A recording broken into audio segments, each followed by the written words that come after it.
Pour ne rien manquer, abonnez-vous maintenant. Les vraies voix Sud Radio.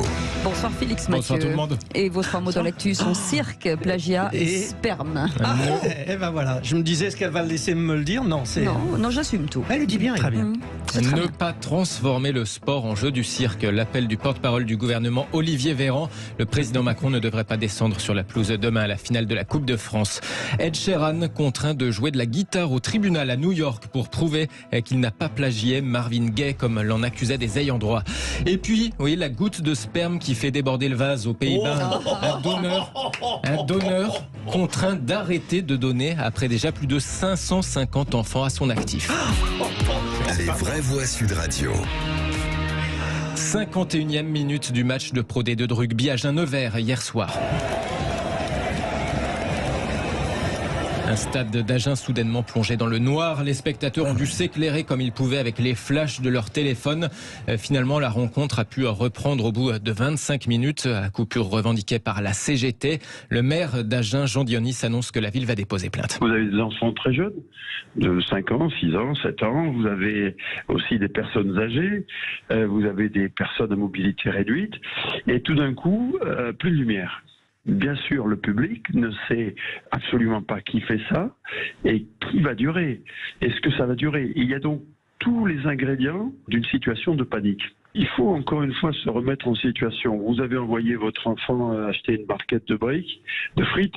La lumière disparaît, l'enfant il est perdu. Vous avez des gens qui se disent mais il faut qu'on s'en aille, il n'y a plus de courant. On est avec des tribunes qui ont une pente forte. On a des risques de chute. Jean-Jacques Bourdin recevait Jean Dionis, le maire d'Agen, ce midi sur Sud Radio.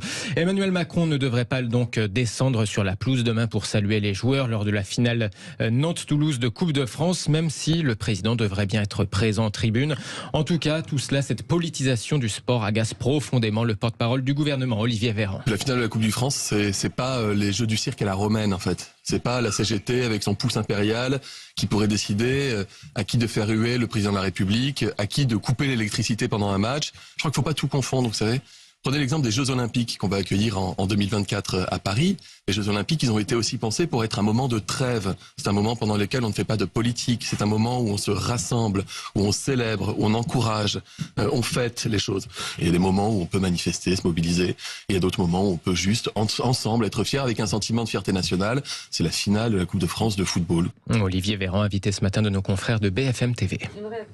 Une réaction, Philippe Bilger, déjà sur la CGT, sur ce... Oui, absolument, et qui pouvait penser que la contestation politique, d'une certaine manière, s'arrêterait aux portes du sport.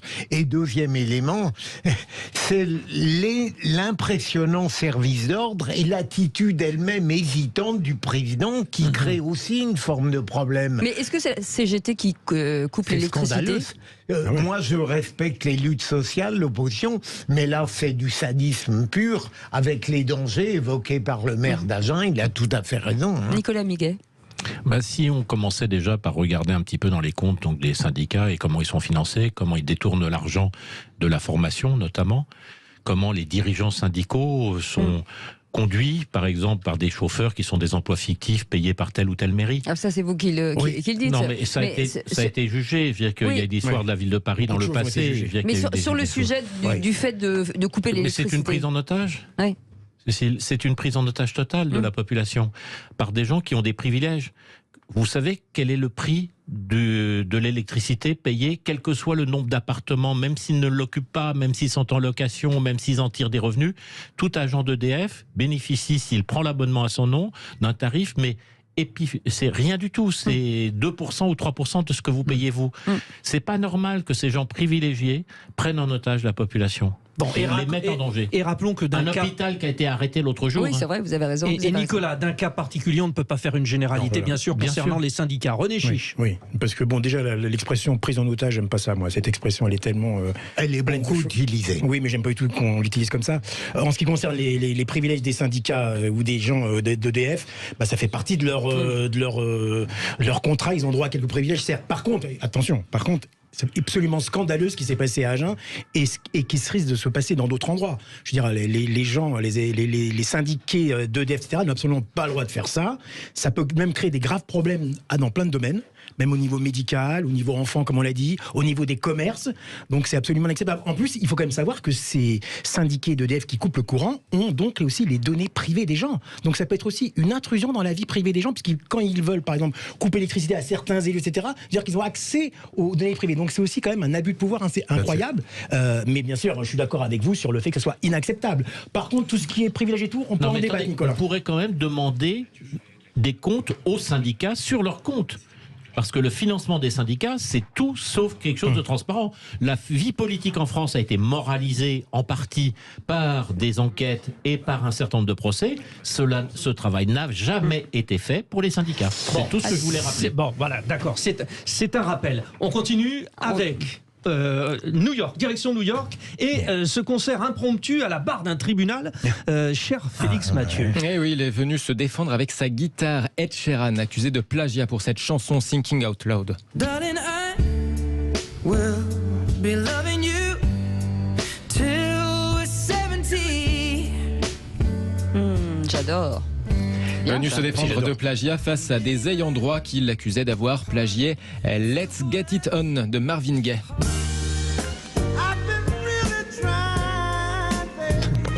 Ouais, quand même. C'est un ton en dessous déjà.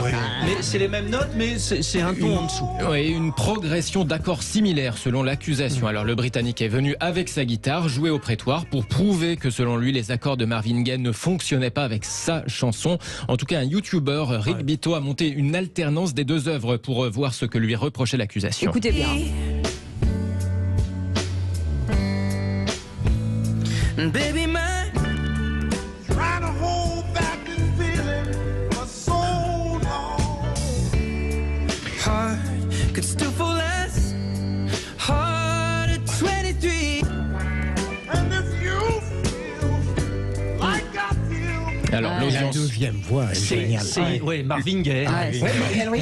Donc l'audience va reprendre lundi. Ed Sheeran avait déjà été accusé de plagiat il y a quelques mois. Il avait obtenu gain de cause à Londres quand il avait été jugé pour les mêmes raisons par la justice de son propre pays. C'est rien par rapport à Lolo Gasté. Bon, tous les tubes des années 60, c'est Do, La, Fa, Sol, l'Anatole, et c'est tous pareil. Allez, on termine par l'histoire de ce serial géniteur aux Pays-Bas. Il se promenait dans toutes les cliniques ou presque du pays pour donner son sperme. Résultat, il aurait 550 à 600 enfants à son actif dans le pays. C'est une association de parents qui l'a traîné en référé devant la justice en constatant qu'il continuait à chercher de futurs parents sur les réseaux sociaux. Il leur rassurait ne pas donner plus de 25 fois son sperme conformément à la législation. Le but, c'est aussi d'éviter que les enfants issus du don de gamètes ne passent leur temps à redouter des risques de consanguinité dans leur vie amoureuse plus tard, une fois adultes. La justice a donc interdit à ce donneur compulsif d'entrer de nouveau en contact avec des aspirants parents. Il devra donc payer même une amende de 100 000 € en cas de récidive. Si, 100 000 €. Alors qu'il est généreux. Alors qu'il a des relations sexuelles, lui, il a de la chance.